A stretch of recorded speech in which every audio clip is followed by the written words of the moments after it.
Glória a Jesus. Abra sua Bíblia, querido. Livro do Gênesis, capítulo de número 40.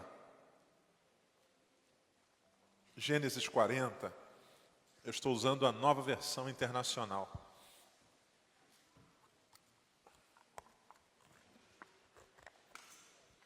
Gênesis 40, nós vamos ler do verso 1 até o versículo de número 4.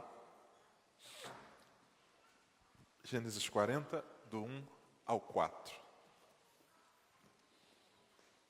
Diz-nos assim a palavra do Senhor.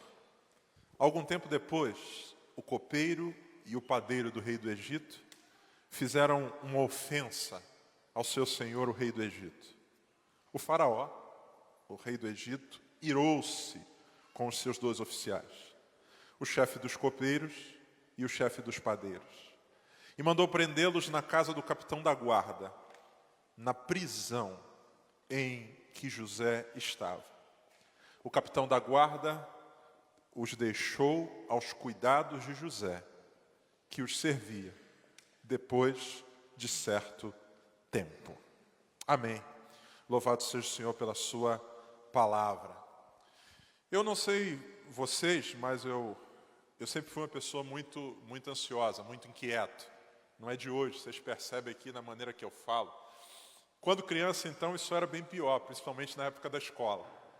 Eu sempre fui muito inquieto, e uma das coisas que sempre me deixou mais tenso é quando, na escola, eu era submetido a alguns conteúdos, a algumas matérias, que eu, quando criança, adolescente, na minha cabeça imaginava que aquilo que eu estava tendo que estudar não faria diferença nenhuma na minha vida.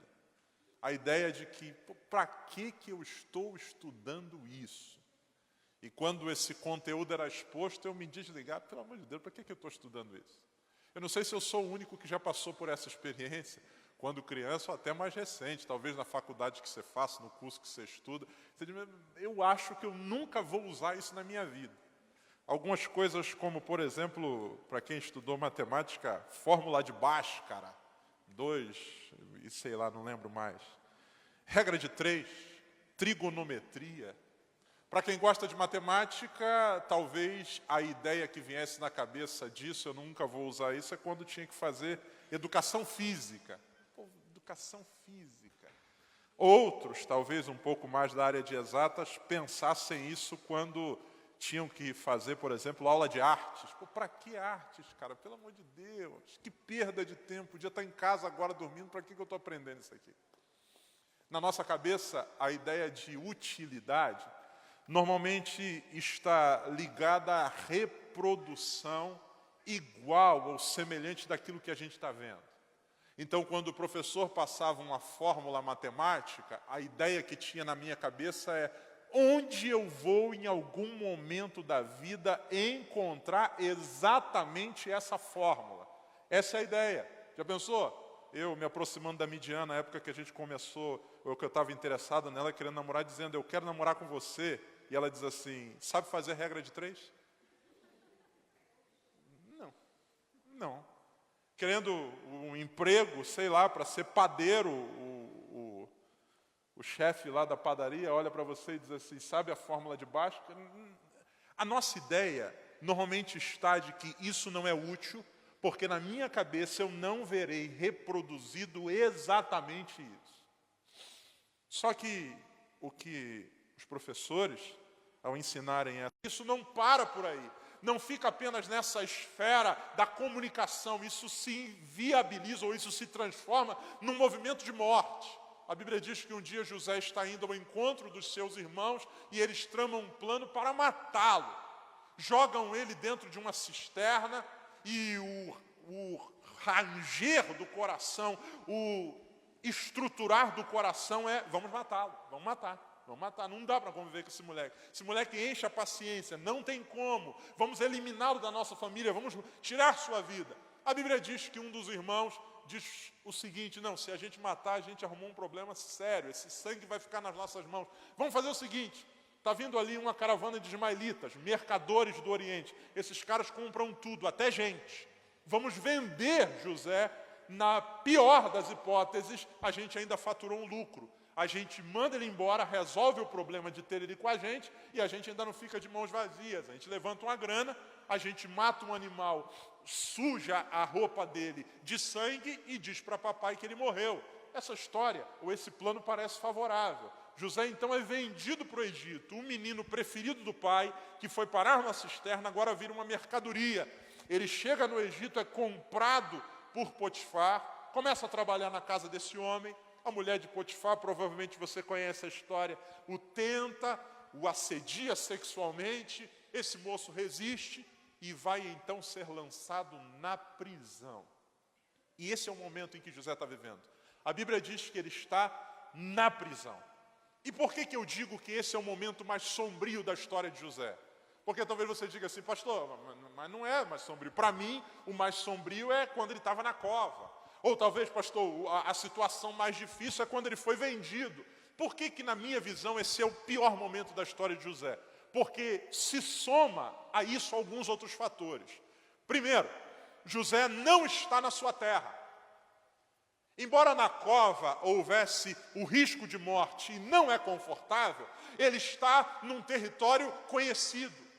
Talvez se os irmãos o abandonam lá e ele grita, talvez alguém passasse por ali e o pudesse socorrer. Aqui não, José está fora da sua terra, ele está no Egito, uma nação na qual ele é um estrangeiro. Segundo, quem o sentencia a essa condição agora não são os irmãos. Você vai ver, lendo o texto, Gênesis capítulo 37, que quando José é jogado na cova, ele grita pelos irmãos, dizendo, não façam isso, não hajam assim. Agora aqui, quem coloca José na prisão não é o irmão, não é a família. Quem coloca José na prisão é Potifar, um alto oficial do governo egípcio. Ou seja, não há aqui a possibilidade de se apelar para o vínculo emocional familiar. Não há. Não há como dizer, ei, lembra, a gente cresceu junto. Não. Não há como tentar, de alguma maneira, sensibilizar. Ele vem de uma família de 11 irmãos. A Bíblia diz que quando os 11 decidem matá-lo, um movimento de lucidez, de graça divina, cai sobre um dos irmãos e um deles diz assim, não vamos fazer isso não. Nesse caso aqui não. Ele está longe da sua terra, ele está sentenciado por alguém que não tem nenhum vínculo com ele, logo não dá para apelar para o sentimento. Em terceiro lugar, ele está sob uma acusação pesada. Pense comigo, José está na cisterna, os irmãos ali discutindo o que vão fazer com ele, e de repente passa um transeunte, passa alguém lá e diz assim, que barulho é esse de alguém gritando?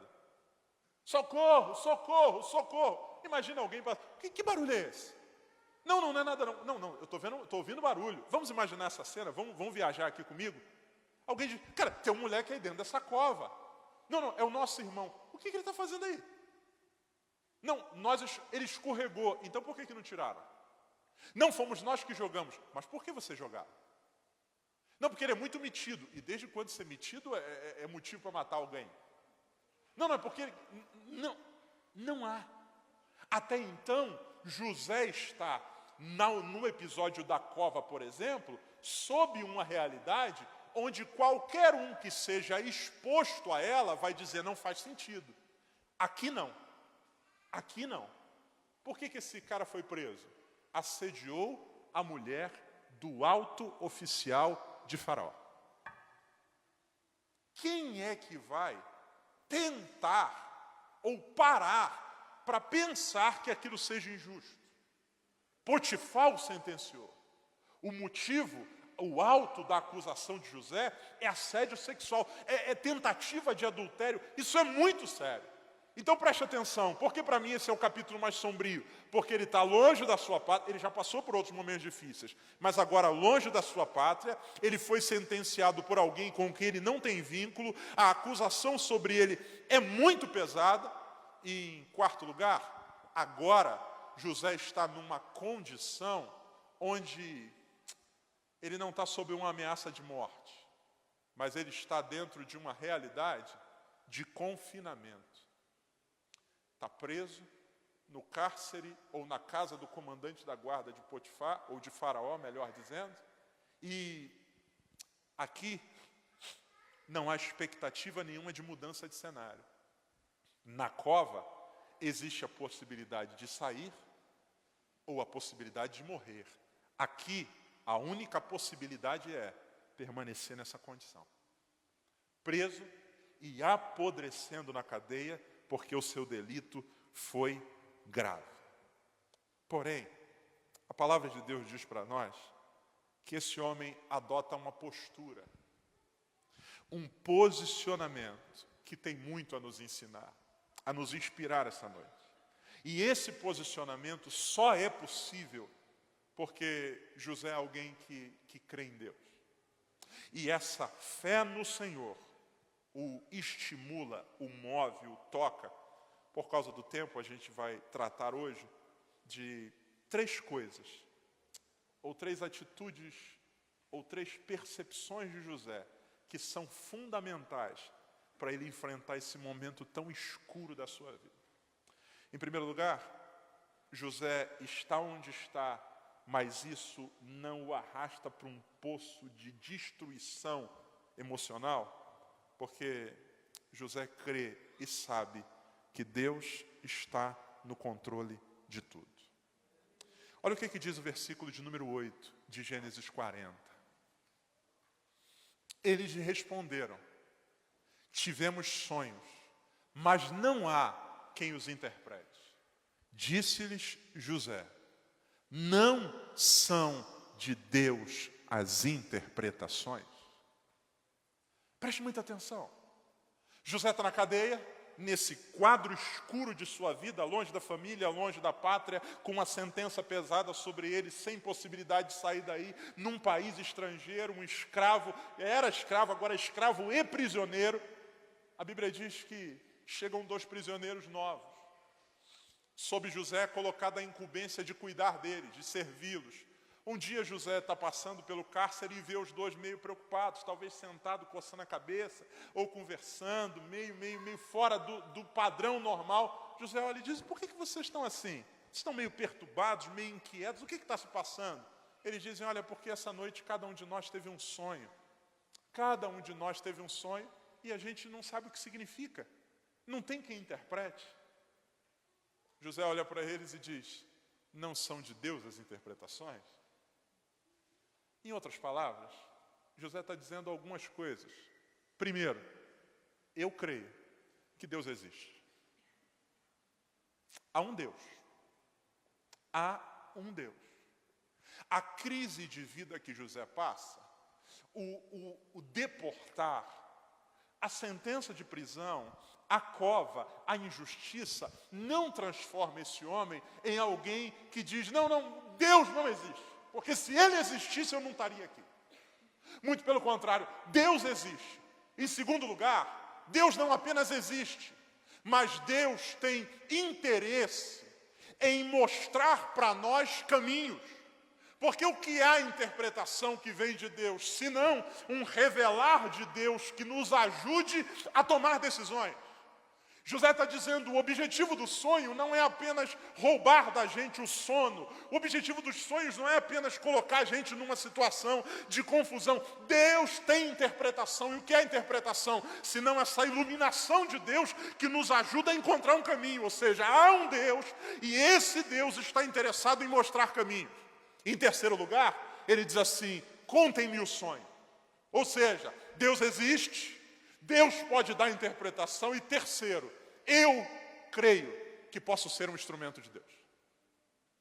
José poderia pensar: Deus não tem nada comigo. Nessa tragédia de vida que eu estou, Deus me abandonou, Deus virou as costas para mim. Eu sou um aborto, eu sou alguém que Deus jogou ao léu, Deus me jogou na... Não! José diz assim: contem para mim o sonho. Porque apesar de tudo que eu passei na vida, eu creio que Deus existe, eu creio que Deus ainda fala, e eu creio que Deus pode falar comigo a respeito de vocês. Crer em Deus é o que permite ou que possibilita a gente permanecer em meio às noites mais escuras da vida. José crê que há um Deus. Crê que há um Deus. E deixa eu dizer uma coisa para você, amado. apesar de tudo aquilo que pareça contrário, parece óbvio, mas essa noite, de maneira muito séria e muito convicta, eu quero dizer ao seu coração: Deus está no controle. Deus está no controle. Sabe por quê? Ao olhar para os detalhes, a gente vê a mão de Deus agindo. Ao olhar para os detalhes, a gente vê a mão do Senhor se manifestando. Porque muitas vezes nós somos assombrados pelo cenário inteiro, pelo barulho, pela escuridão, mas o Senhor está agindo. Olha o que diz, põe para mim por favor, Naum, capítulo 1 e verso 3. Livro do profeta Naum, capítulo 1 e verso 3. A palavra do Senhor diz assim: o Senhor é muito paciente, mas o seu poder é imenso. O Senhor não deixará impune o culpado. Um Deus justo, um Deus paciente, um Deus de poder imenso. E olha o que Naum diz: o seu caminho está no vendaval e na tempestade. Há uma outra versão que diz: o Senhor faz um caminho no meio do vendaval e da tempestade. Ou seja, a gente se assombra com o barulho, a gente se assombra com o barco balançando, mas a gente não pode esquecer que no meio dessa crise toda, Naum diz: o Senhor faz um caminho no meio de toda essa crise. Você lembra dos discípulos no meio do mar? O barco sendo açoitado por altas ondas, a tempestade acontecendo, eles estão desesperados. Daqui a pouco alguém olha e diz assim: o que é aquilo ali? É um fantasma? Não.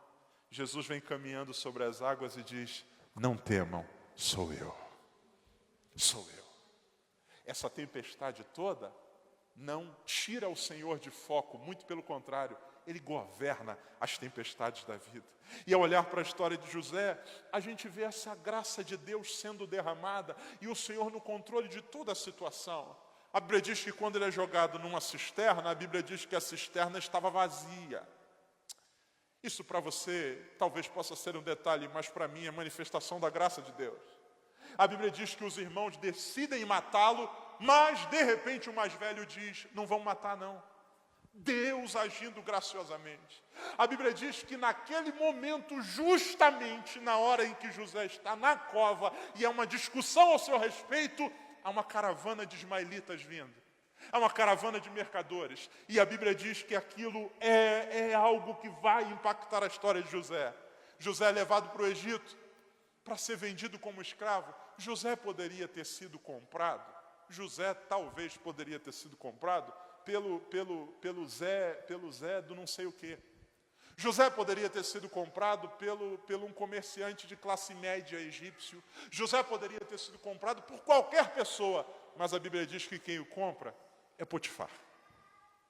Potifar. Deus agindo graciosamente. E por mais que possa parecer absurdo, até mesmo quando a mulher de Potifar mente e José é sentenciado, Deus ainda está no controle. Porque Deus vai preservar-lhe a vida e permitir que ele seja preso. E eu não sei se você crê nisso, ou se você percebe isso quando lê. Até os companheiros de cadeia de José foram escolhidos por Deus. De todas as prisões do Egito, o copeiro e o padeiro pararam exatamente na de José. Coincidência? Acaso? Sorte? Deus. Deus. Porque aqueles homens que passaram por ali tinham a ver com uma oportunidade de Deus para algo maior que estava por acontecer.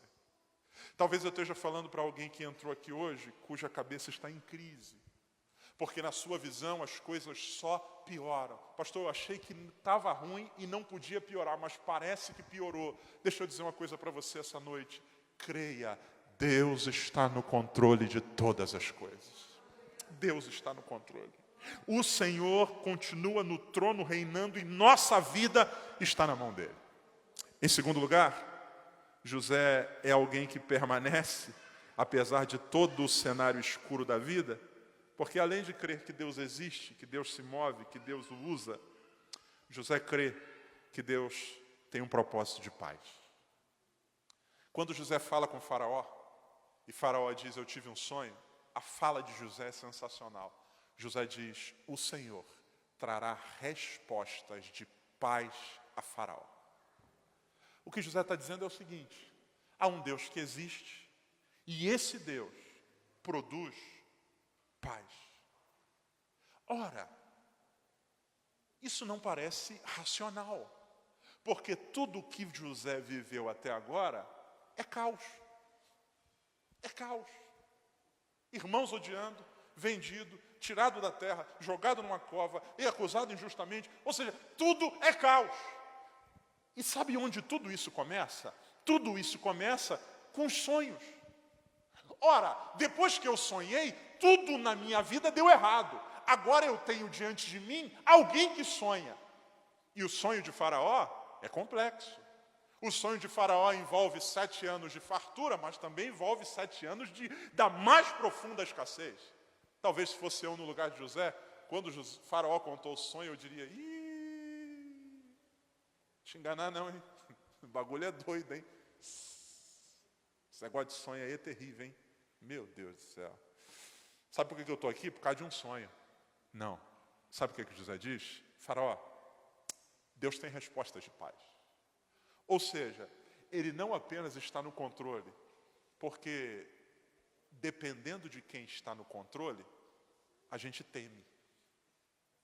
Dependendo de quem está no controle, a gente fica em suspenso. Agora, se o caráter daquele que está no controle é bom, a gente descansa. Deus não apenas está no controle, Deus tem planos e respostas de paz. O que José está dizendo para Faraó é, há um Senhor cujo seu propósito é de paz. Eu quero ler com você Jeremias capítulo 29 e versículo de número 11. Conhecidíssimo. Olha o que a palavra de Deus diz. Porque eu, o Senhor, que conheço os planos, ou sou eu que conheço os planos que tenho para vocês, diz o Senhor, plano de fazê-los prosperar e não causar dano, plano de dar a vocês esperança e um futuro. Deus tem propósito de paz. E porque eu creio que Deus tem propósito de paz, eu começo a enxergar a vida não como uma sucessão de casualidades, ou melhor, de fatores terríveis, mas como oportunidades. A palavra de Deus diz que José foi encarregado de servir o copeiro e o padeiro. Servir. Eu não sei se isso era uma obrigação, fato é que ele é colocado, você vai cuidar daqueles 2 presos agora. Só que presta atenção comigo, amados. José poderia fazer o trivial. E o que é o trivial? A comida na hora certa, sei lá, se tinha cozinha, como é que funcionava? Manda entregar, é meio-dia, o almoço está aqui, joga por baixo da cela para os presos, acabou de comer, tira o lixo, faz uma faxina na cela uma vez por dia, leva para o banho de sol. José poderia fazer isso, isso é o trivial. Só que a Bíblia diz que José vai se preocupar, não com o trivial, muito pelo contrário. José vai falar com esses homens, ou vai perceber nesses homens uma coisa. Verso de número 6, de Gênesis capítulo 40. Quando José foi vê-los na manhã seguinte, notou que estavam o quê, irmãos? Que estavam o quê? Abatidos. Abatidos. Verso 7. Por isso, perguntou aos oficiais do faraó, que também estavam presos na casa do seu senhor, por que hoje vocês estão com um semblante o quê? Tristes. Ou triste. Ora, eu estou vivendo um momento terrível, não queria estar aqui nessa prisão. Queria estar em casa agora com o papai. Tudo de ruim aconteceu. Fui vendido, colocado numa cisterna, mandado para cá. Quando eu acho que está tudo bem, aquela endemoniada daquela mulher de Potifar conta uma história. Potifar me lança na cadeia. Agora ainda tenho que cuidar de 2 caras. Não basta estar preso, eu ainda tenho que, estando preso, servir alguém. Só que a Bíblia diz que esse homem ele não é alguém revoltado com a vida. Ele é alguém atento aos detalhes. Ei, hoje vocês estão diferentes. Não faz parte da rotina do auxiliar do carcereiro cuidar da tristeza dos prisioneiros. Ao meu ver, isso não faz parte. Não posso deixar morrer. Comida, água, banho de sol. Agora, se está triste ou não, o problema é que se exploda. A vida é assim mesmo. Triste estou eu, pô. Os dois estão aqui porque fizeram alguma coisa de errada. Eu não fiz nada de errado. Então, o que se exploda? Eu não quero nem saber. Tão triste? Problema é de vocês. Não. Por que vocês estão tristes? Por que o semblante de vocês está diferente? Ou seja, Deus me colocou aqui, eu não sei porquê, mas enquanto estou aqui, eu preciso ser bênção. Eu não posso deixar que o cenário azede o meu coração. Eu não posso deixar que aquilo que fizeram comigo eu reproduza. Um dia eu fui lançado ao léu, mas o fato de eu ter sido lançado ao léu não significa que eu preciso fazer isso com os outros. Ninguém olhou para os meus sentimentos, mas porque isso aconteceu comigo, eu não vou reproduzir isso. Vai que eu posso ser bênção para alguém. Por que vocês estão tristes? Percepção de oportunidade, coração sensível, um coração que não está embotado pelas adversidades, muito pelo contrário. Ele podia ter dito para eles o que talvez diria para Faraó: esquece esse negócio de sonho, meu irmão, esse negócio de sonho é a maior furada da vida. Não.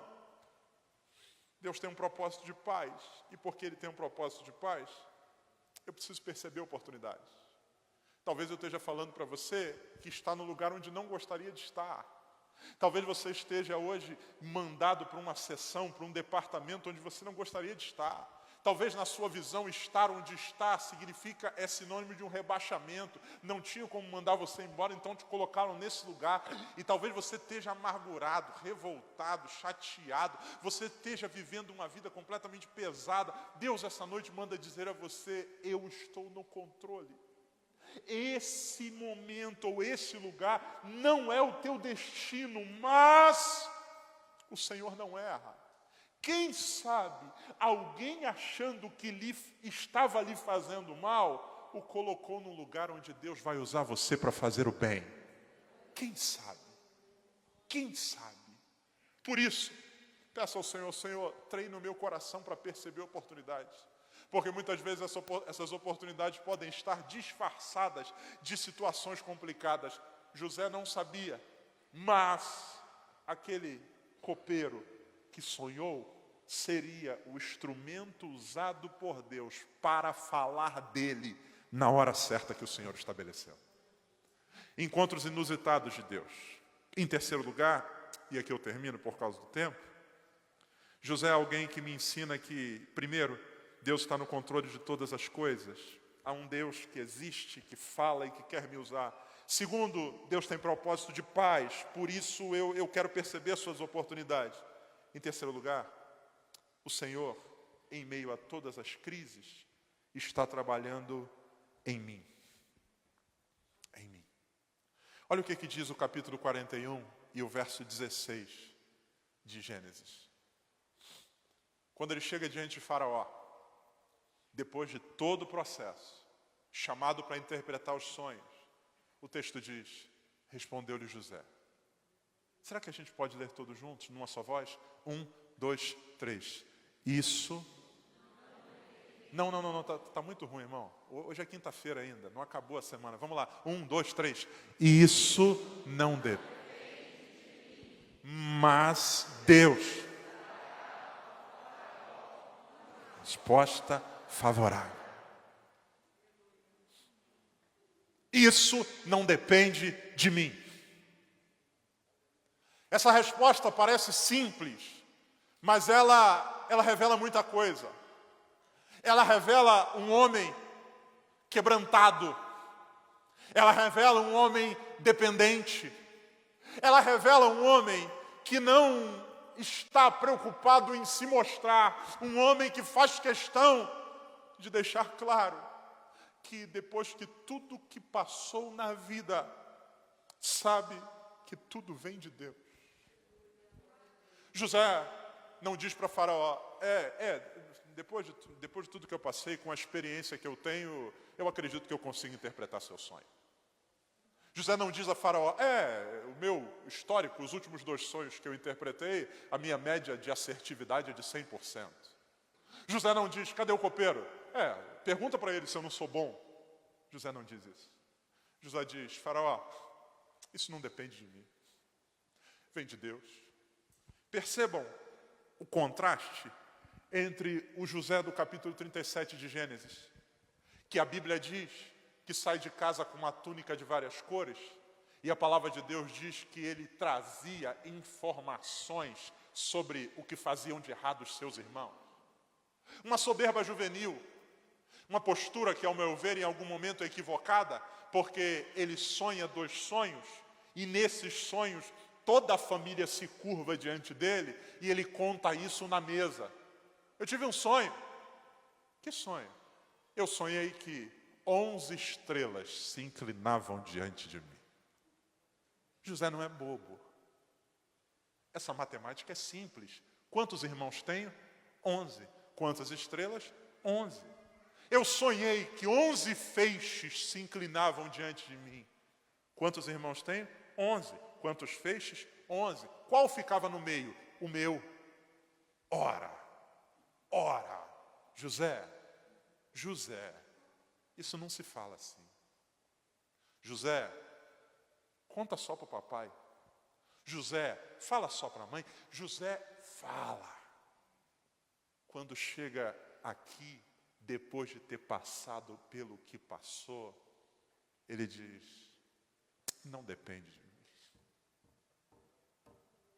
O meu feixe no sonho ficava em pé, não por minha causa, mas porque Deus determinou assim. Quebrantamento. As experiências que Deus permitiu que José passasse não tinham a ver com a incapacidade de Deus de cumprir o sonho. Muito pelo contrário. Ora, o Deus que fez José sonhar poderia ter no instante seguinte o colocado lá. Ou não? É lógico que sim. Então por que Deus permite 13 anos de luta? Não é porque Deus não podia fazer, é porque José não estava pronto para viver o que Deus queria que ele vivesse. Deus não queria apenas um feixe erguido diante dos homens. Deus queria um homem erguido diante dos homens, mas curvado diante dele. Era isso que Deus queria. E por isso, Deus permite que a gente vá sendo trabalhado na escola da vida.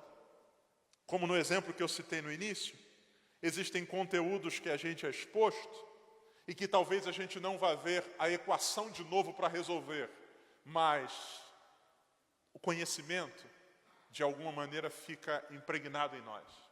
Nunca mais resolvi uma equação que precisasse me fazer lembrar da fórmula de Bhaskara, mas a ideia, o conhecimento de raciocínio lógico, isso ficou. José, ao que nos consta, nunca mais precisou limpar o chão de uma prisão novamente. Nunca mais. José nunca mais teve que entrar numa cadeia para cuidar de presos. Nunca mais. José nunca mais teve que servir de mordomo na casa de um oficial. Nunca mais. Pelo contrário, a palavra de Faraó para ele é: ninguém no Egito é maior do que você, a não ser eu. Ninguém levanta um pé sem você mandar. Você é o cara. José nunca mais precisou lidar com as mesmas realidades. Só que o conhecimento, o quebrantamento ficou dentro dele. Nunca mais precisei limpar o chão de uma prisão. Mas isso torna José sensível à dor dos que sofrem. Isso torna José quebrantado e humilde. Deus está trabalhando nele. Eu quero ler com você Romanos capítulo 5, versos 3 a 5. Olha o que a palavra de Deus diz. Não só isso, mas também nos gloriamos nas tribulações, prazer na tribulação. Isso é loucura. Isso é evangelho. Por quê? Porque sabemos que a tribulação produz o quê? Perseverança. Verso 4. A perseverança, um caráter aprovado. E o caráter aprovado, a esperança. 5. E a esperança não nos decepciona, porque Deus derramou o seu amor em nossos corações por meio do Espírito Santo que Ele nos concedeu. A tribulação produz perseverança. Talvez nunca mais seremos expostos às mesmas realidades, mas o conhecimento e o quebrantamento, Deus trabalhou em nós para esse momento que estamos vivendo agora. Pastor, achei que nunca fosse usar aquele conhecimento na vida. Mas vai chegar o momento em que alguma coisa daquilo que a gente aprendeu vai ser útil. Salmos de número 119, versos 71, ou verso 71. Salmo 119, verso 71. Para mim, foi bom ter sido o quê, irmãos? Por quê? Para que aprendesse os teus decretos. Verso 75. 75. Sei, Senhor. 75, volta. Sei, Senhor, que tuas ordenanças são justas e que por tua fidelidade me castigaste. 76. Seja o teu amor o meu consolo, conforme a promessa ao teu servo. Senhor, tu me castigas, mas sabe o que me consola? O teu amor. Eu sei que apesar da dor que se aflige sobre mim, tu és amor. E porque tu és amor, nada é em vão. Há um propósito. Há algo do Senhor trabalhando nisso. Tem alguma coisa que o Senhor está trabalhando em mim. Eu não vejo em alguns momentos, eu não consigo enxergar o Senhor trabalhando para mim. Parece que o Senhor não está fazendo nada para mim, mas o Senhor está trabalhando silenciosamente em mim, para que eu esteja pronto para aquilo que o Senhor quer que eu viva. Deus está no controle. Então, em nome de Jesus, essa noite eu quero falar ao seu coração. Você que talvez tenha entrado aqui em crise, em parafusos. Pastor, estou vivendo a noite mais escura da alma, como alguém já cunhou esse termo e ele é muito belo. A noite mais escura da alma. Pastor, parece que de uma hora para outra tudo só piora. Pastor, onde é que está Deus? Deus continua no controle. Deus tem propósitos de paz. E ouça, Ele está trabalhando em você. Ele está tratando você, Ele está murilando você, Ele está aprimorando você para que você esteja pronto para viver tudo aquilo que Ele tem para a sua vida. A Bíblia diz, eu termino com o apóstolo Paulo falando à igreja de Corinto, dizendo, olha, bendito seja o Deus e Pai de nosso Senhor Jesus Cristo, que nos consola em meio à nossa tribulação, para que com essa consolação a gente possa consolar a outros. José só pode ser o homem que vai gerenciar a maior crise do Egito, porque ele é um homem que aprendeu com Deus a viver em crises. José só é um homem que vai conseguir lidar com toda a demanda, porque ele é um homem que foi trabalhado por Deus. A cova não foi em vão. A prisão não foi em vão, a cisterna não foi em vão, a mulher de Potifar não foi em vão, o copeiro e o padeiro não foi em vão, o sonho não foi em vão, nada foi em vão. Deus estava fazendo o que a sua palavra diz, todas as coisas conjuntas contribuem para o bem daqueles que amam a Deus. Hoje você enxerga apenas um monte de peças soltas no ar. Deus vai, a seu tempo, fazer você enxergar onde cada peça dessa se conecta. E um dia a gente vai poder dizer o que o salmista disse. Foi-me bom ter sido afligido. Senhor, obrigado, porque se sou o que sou, só desfruto da plenitude disso, por causa das lições que fui aprendendo no caminho.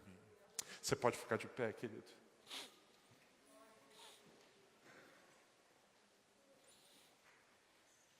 Você pode fechar seus olhos. Nós vamos orar nesse momento. E eu quero orar por você. Que essa palavra simples e objetiva talvez seja a resposta de Deus para o seu coração. Você que entrou aqui repleto de interrogações. Você que talvez essa semana tenha colocado inclusive em xeque, em dúvida, muita coisa na sua vida. Inclusive na relação com Deus. Será que Deus me ama mesmo? Será que Deus ainda tem um plano? Será que o que eu ouvi um dia é verdade? Será? Porque o Senhor que disse, entrem no barco, de repente some e a gente só vê água, vento e trovão. Cadê Ele? Essa noite o Senhor manda dizer a você, olhe e veja em meio à neblina, Ele caminhando sobre as águas. Você não vai morrer. Não é o fim. Essa tempestade não tem o objetivo de destruir o barco, tem o objetivo de edificar você. Para que ao final você que estava temendo diga, quem é esse? Que até o vento e o mar lhe obedecem. Se Deus falou com você, eu quero convidar você para sair do seu lugar e vir à frente. Nós vamos orar juntos. Pastor, essa palavra foi para mim. Só Deus sabe, pastor. A escuridão que se abateu. Pastor, eu não consigo enxergar os próximos passos. Parece que uma neblina tomou conta da estrada e eu não consigo ver além de um palmo na frente. Mas, Deus veio essa noite falar ao meu coração dizendo, descansa, perceba as oportunidades, eu estou no controle de todas as coisas. Eu estou no controle. Cada perda, cada lágrima, cada alto e baixo, cada sim, cada não, todas as coisas contribuem para o bem daqueles que amam a Deus. Todas as coisas. O Senhor faz um caminho no meio da tormenta e da tempestade. Ele não saiu do controle. Aleluia. Vamos orar. Venha. Vamos clamar juntos, pedindo ao Senhor o que o salmista pediu. Eu fui afligido e me consolo no teu amor. Há um Deus que ama você e que você receba o abraço do Senhor essa noite, dizendo ao seu coração, calma, sossega, descansa. Você não está entendendo nada, mas como disse Jesus, o que eu faço agora vocês não entenderão, mas entenderão depois. Vai fazer sentido. E a gente vai dizer, valeu a pena esperar no Senhor. Pai querido, em nome de Jesus, aqui estão os meus irmãos e minhas irmãs. Gente que com lágrimas está aqui na frente desse altar. Gente cujos últimos dias têm sido dias turbulentos, nebulosos, escuros, desafiadores, Senhor.